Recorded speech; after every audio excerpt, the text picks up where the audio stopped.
Je suis clairvoyant.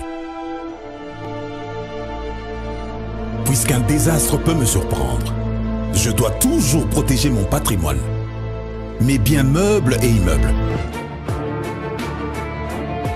ma voiture, mon magasin, mon chantier, la scolarité de mes enfants.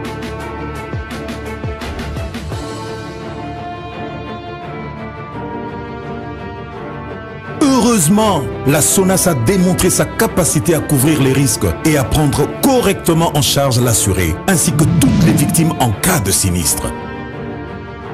SONAS, symbole national des assurances. Société à Banamboka. SONAS, leader des assurances en République démocratique du Congo.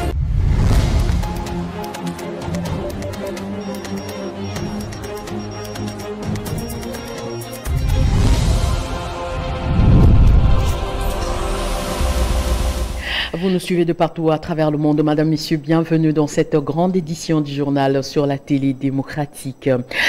Ouvrons cette édition par cette nouvelle qui nous viennent de la province de Mai-Ndombe dans le but de connaître les raisons fondamentales de violence entre les communautés Téké et Yaka. Adolphe Muzito, Premier ministre honoraire, a entamé ce lundi un déplacement dans les provinces du Kwilu et Mai-Ndombe.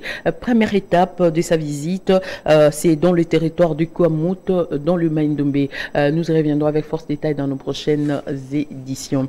Restons toujours dans cette province de Mai-Ndombe et Kwamut. L'État congolais est le seul responsable du conflit qui oppose les deux communautés Téké et Yaka. Jean Bosco Mambo, élu de Bagata dans la province du Kwilu, propose une piste de solution et invite le ministère de l'Action humanitaire à prendre en charge les déplacés et victimes de ces atrocités. Patrick Angakutu nous en dit plus dans cet élément. La situation sécuritaire dans le Grand Bandundu préoccupe l'élu de Bagata, Jean Bosco Mambo, qui lance un cri de détresse. Les populations qui fuient le plateau, qui fuient Kwamutu, viennent chez nous dans les villages frontaliers. Nous avons Kimpana, nous avons Fadiaka, nous avons Facila 1, Facila 2, nous avons Fambondo, tous ces villages-là, et il y a aussi une bonne partie à Bandundu-Ville. Et la situation est explosive, 4000 déplacés pour la province du Kwilu qui ne s'est pas préparée à ça, qui n'a pas d'infrastructure pour ça, et qui manque même de moyens pour ça. C'est une catastrophe au niveau national. Il faut absolument que les ministres des actions humanitaires, que les ministres des droits de l'homme, et qu'il y ait une commission très rapidement, une commission interministérielle pour régler cette affaire-là. Ces députés nationaux élus pour le compte de l'ECD proposent une piste de solutions pour prévenir des conflits dans l'avenir. Nous pensons que l'État doit mettre de l'ordre. Il doit aller jusqu'au bout. C'est quoi? Il établit les titres de propriété des fermiers et il détermine, s'il veut créer une commission, qui crée des commissions, qui détermine les montants ou la hauteur de la redevance. Et la redevance ne doit pas appartenir seulement aux chefs coutumiers. La redevance appartient à la population autochtone par leur chef. La redevance, une partie doit aller au niveau du secteur, qui est aussi une entité décentralisée, qui doit avoir des recettes. Pourquoi les notables du coin ont mis du temps pour réagir? Jean Bosco Mambo justifie. Bon, en fait, comme je l'ai dit ici, c'est très facile d'accuser. Dans un pays où l'État exerce normalement des fonctions régaliennes avec sérieux et responsabilité, on n'a pas de services à demander aux notables. On n'a pas de services à demander aux notables. C'est l'État qui doit fonctionner normalement. L'État ne fonctionne pas, c'est pour ça qu'on cherche, à part l'État, qui d'autre est responsable, donc c'est les notables. C'est ça le vrai problème. Mais les notables, ils ne gèrent pas au quotidien les villages. Ils ne gèrent pas au quotidien les relations entre les relations des fermiers. Les notables n'ont aucun droit légal. Il est fait de façon sociologique. C'est ça le problème. Donc le droit disparaît. La gestion légale et régalienne disparaît. Maintenant, c'est les relations personnelles du notable. Il est du coin qu'il connaît, il peut discuter.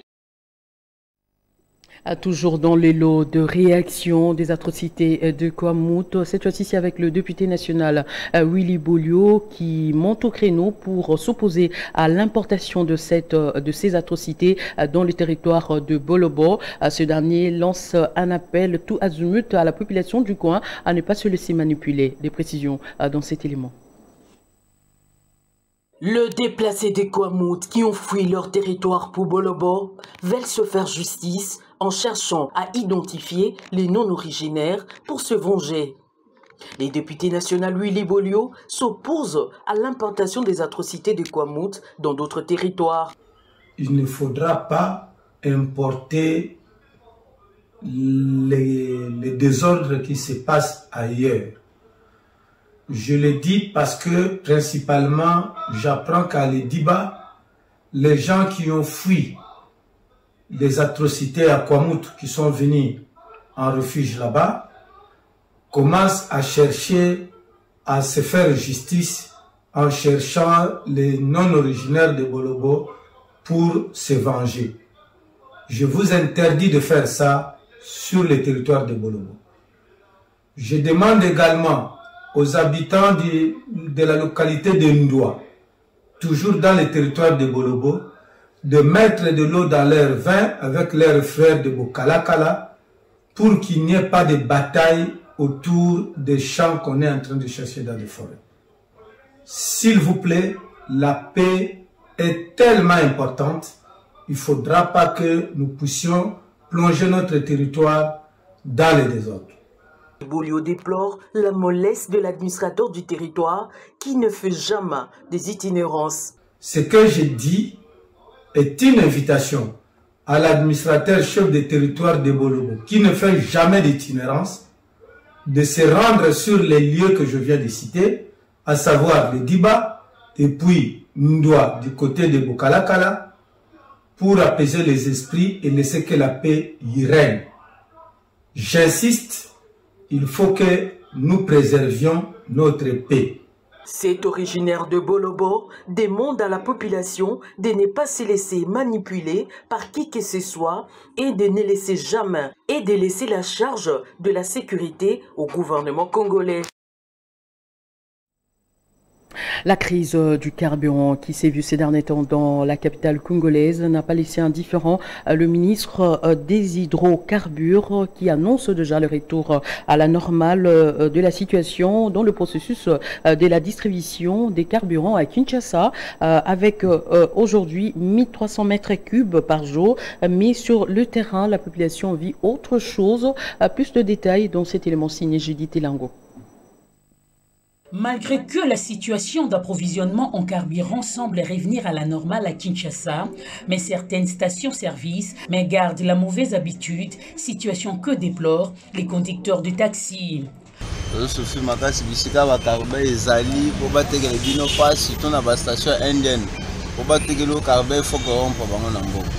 Moi, je total ndazo servir biso bien. Les restes de la station nous sugokoma na mutu ka station po na mbongo na yo na maboko po ba servir yo faut pesa bango ba 5000 ba 4000 bongo te ba kote lo essence te.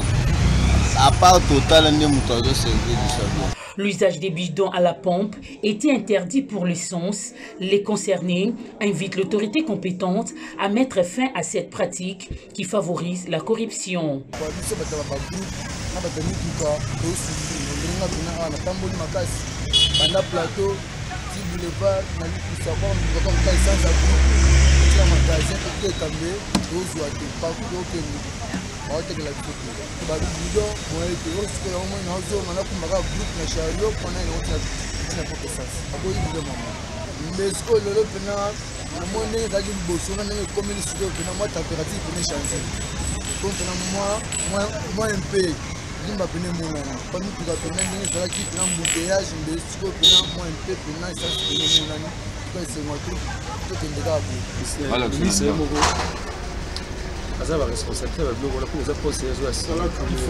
expliquer que c'est normal. Vérité n'est faisable. Parfois, dans 2 ou 3 jours, nous sommes sous mouvement. Les animes.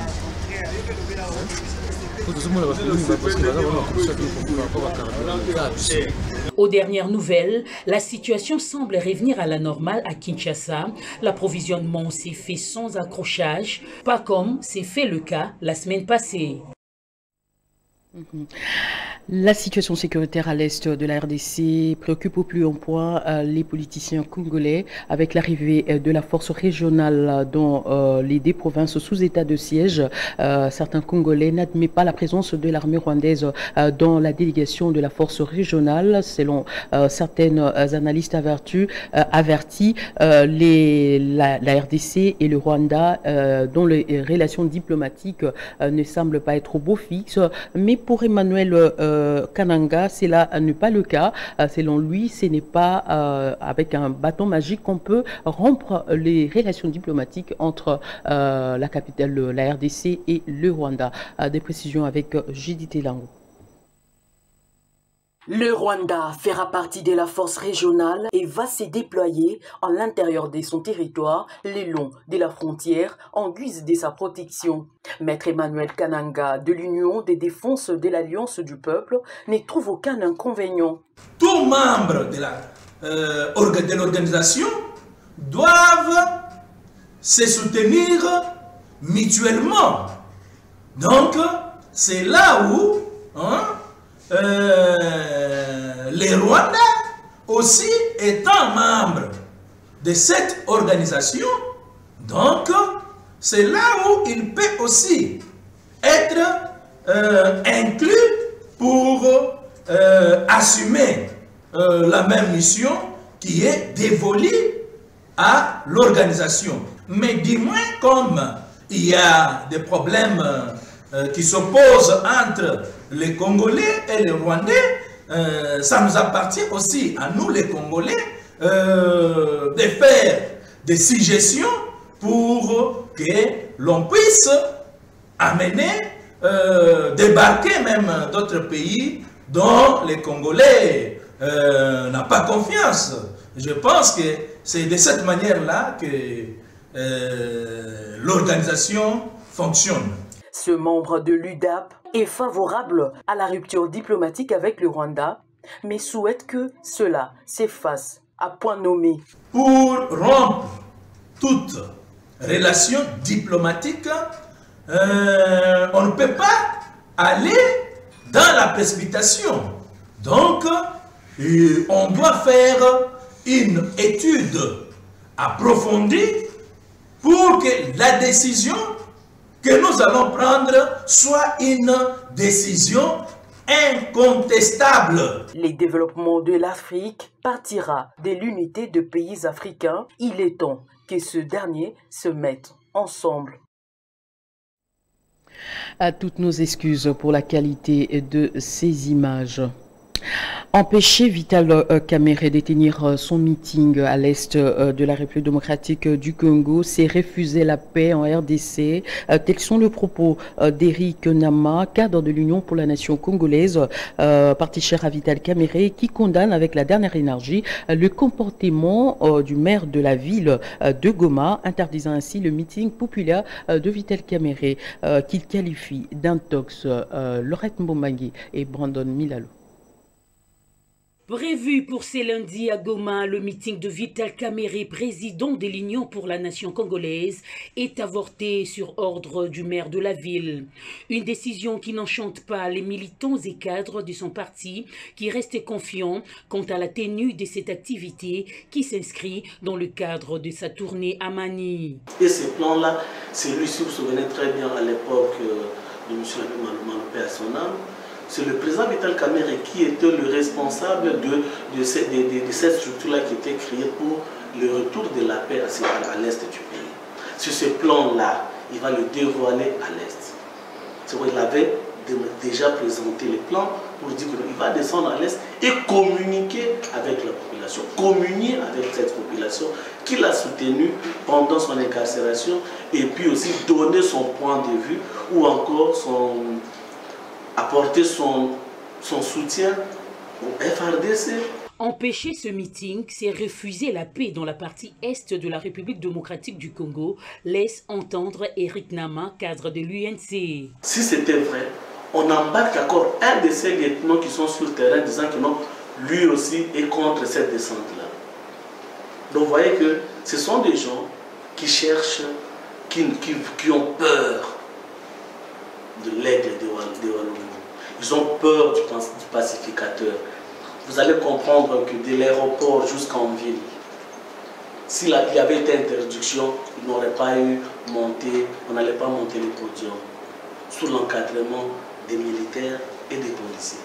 Il n'y a rien. Refuser aujourd'hui Vital Kamerhe de communier avec cette population, c'est refuser la paix à l'Est. Secrétaire général du parti UNC annonce la tournée de son président dans plusieurs villes et territoires de l'Est du pays. La tournée à Manik commencera à Goma en passant par Massissi, Rutshuru, puis continuera au Sud Kivu et enfin à la Tchopo.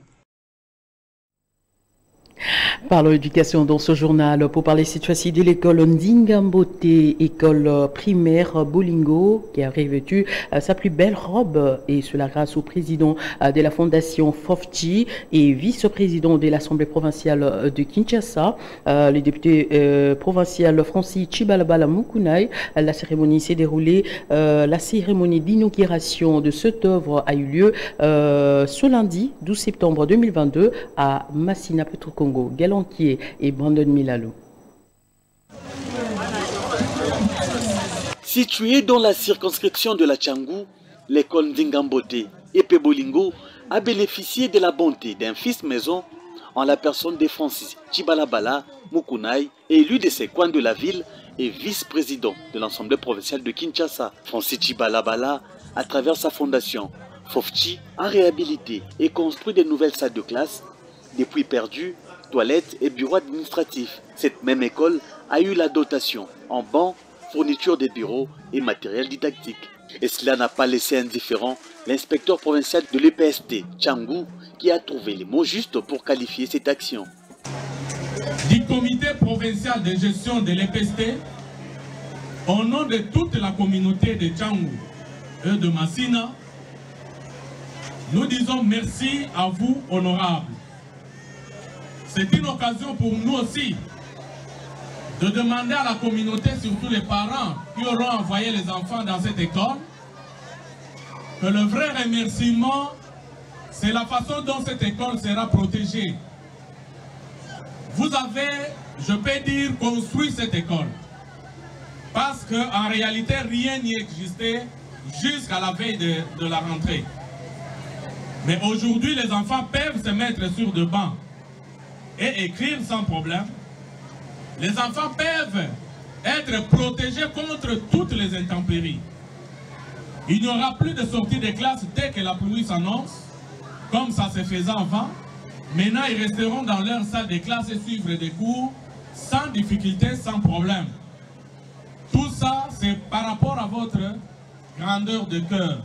Le bienfaiteur Francis Chibalabala, vice-président de l'Assemblée provinciale de Kinshasa, revient sur la motivation qui est d'accompagner la vision du chef de l'État, Félix-Antoine Tshisekedi Tshilombo, dans le volet éducation, avant d'inviter le bénéficiaire d'en faire bon usage.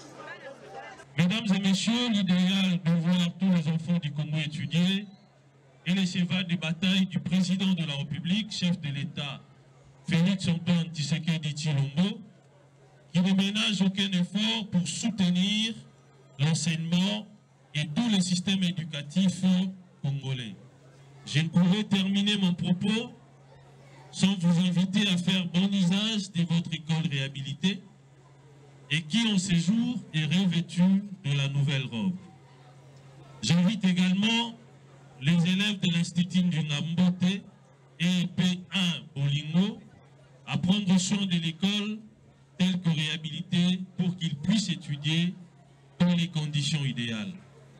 Aux parents ainsi qu'à mes électeurs de la commune patriotique de Massina. Une cérémonie qui a connu la participation des autorités politico-administratives de ces coins de la capitale, de membres de l'Union pour la démocratie et le progrès social et tous les mouvements qui soutiennent l'honorable Francis Chibalabala. Toujours à Massina, Petro-Congo, cette fois-ci avec la fondation Prince CAF qui est revenue à la rescousse des élèves et aux enseignants de l'école Totama dans la commune de Massina, Petro-Congo. Ici, les élèves ont bénéficié des objets classiques ainsi que de la réhabilitation des infrastructures de cet alma mater. Des précisions avec Jean Levita. Ayant comme mission l'assistance et l'accompagnement des groupes vulnérables à se prendre en charge afin de résoudre les difficultés qui rencontrent la population de toutes tendances confondues, la Fondation Prince CAF de Pati Kafouti Kiyamba et son équipe ont procédé à la première phase de la remise des fournitures scolaires, la rénovation de l'école, construction de latrines et trottoirs ainsi qu'une salle qui porte le nom du complexe scolaire Tatamaba. Cela après plusieurs années. Une cérémonie qui s'est déroulée en présence des autorités de cette école, parents et élèves. Pour son coordonnateur, ces gestes s'inscrivent dans le cadre du programme du gouvernement pour l'amélioration des conditions sociales des Congolais afin d'apporter tant soit peu une contribution pour un avenir meilleur. Chez nous, le mot d'ordre, c'est wake up, réveille-toi, sois responsable. Nous prêchons que la responsabilité. Raison pour laquelle j'ai rendu hommage à tous les membres de la Fondation Prince CAF. C'est grâce à eux aujourd'hui pour cette réalisation. Donc rien de plus. La Fondation Prince CAF est là. On va œuvrer dans ce domaine, dans plusieurs secteurs. Nous avons apporté notre pierre à l'édifice. Vis-à-vis de notre cas des charges, on a choisi ça par hasard. Ce n'était pas par hasard, bien sûr. Nous avons un cas de charge, nous avons vu nos moyens, le peu de moyens qu'on a. Nous avons choisi une école que nous pouvons apporter notre sourire facilement. Une satisfaction du côté des responsables de cette école qui encourage ces partenariats. Nous sommes vraiment très ravis. C'est comme je l'ai dit tantôt dans mon mot, j'ai enseigné il y a 20 ans dans cette école. Revenir ici aujourd'hui en tant que premier responsable de ces écoles dans la ville de Kinshasa et voir cette réhabilitation. L'école a fait une peau neuve. Les toilettes bien assainies, l'assainissement, l'environnement devient intéressant. Nous sommes vraiment ravis. Et nous sommes en train de travailler en partenariat. C'est la première phase qu'on a réalisée ici et nous sommes sûrs qu'une deuxième phase va être réalisée et pourquoi pas une troisième phase parce qu'on va travailler pendant 3 ans. À savoir, la Fondation Prince CAF n'est pas à son première action à travers la ville de Kinshasa comme à l'exemple de la province du Congo central à son antenne de Mbanzangungu, où la fondation est implantée en France, en Afrique du Sud, créée il y a de cela 2 ans en pleine crise de Covid-19. Vous nous avez suivis en Belgique, en France, aux États-Unis, en Angola. Madame, Messieurs, c'est par là que nous mettons un terme à cette grande édition. Restez branchés en compagnie de la télé démocratique et retrouvez-moi le mercredi prochain avec le même plaisir. Au revoir.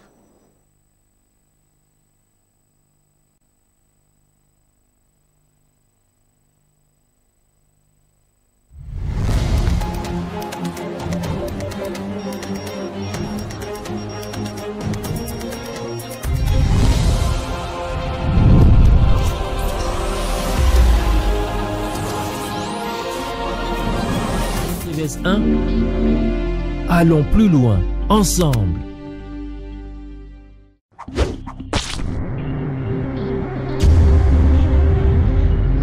RTVS 1, allons plus loin, ensemble. Retrouvez la diversité des programmes dans tous les secteurs de la vie active.